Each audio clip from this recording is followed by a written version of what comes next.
Okay, well, let's touch on your article because, in Mm. short, you explored two questions. One was, what kinds of crises do Japanese women choose to discuss, and how do they embody this experience? Mhm. And what lessons can we learn from embodying ikigai as a principle that you can lay on and a coping mechanism that women use to thrive in times of crisis?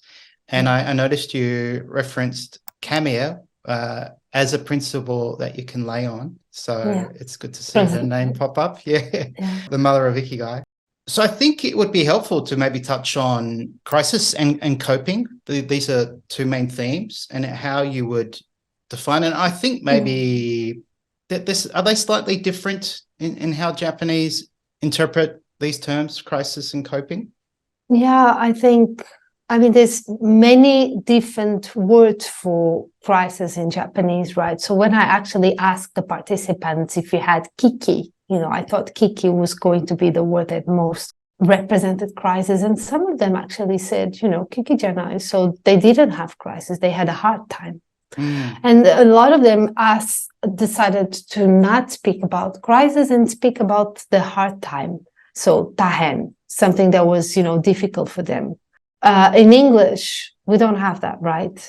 yeah. The crisis is a crisis, but crisis and coping, they can mean different things. So, we have personal crisis, social crisis, environmental crisis, and the same happens with the coping. So going back to my research question, how do they cope?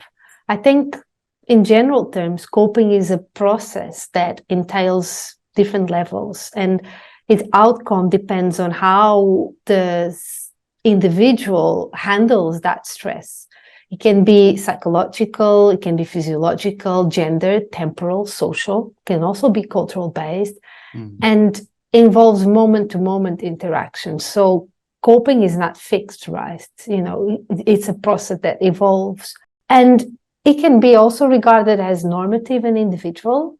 And as I said, it consists of this kind of like multiple real time transactions that occur episodic time, and they are constantly changing because crises also change, right? So if there's a crisis that changes through time, then my coping mechanism will evolve through time. Yeah, this time aspect's interesting. You've just reminded me of my brother-in-law, my Japanese family's oldest son, lost his wife to cancer earlier this year. So very young, I think early 50s, two children. So they've gone through this incredible crisis of the diagnosis, trying to cope and I guess fight cancer, then her getting sick, and then her now obviously her dying, and then processing that, and the two children she's left behind, and how how this father's going to bring them up, and how for him coping with that means a lot of support from his deceased wife's parents.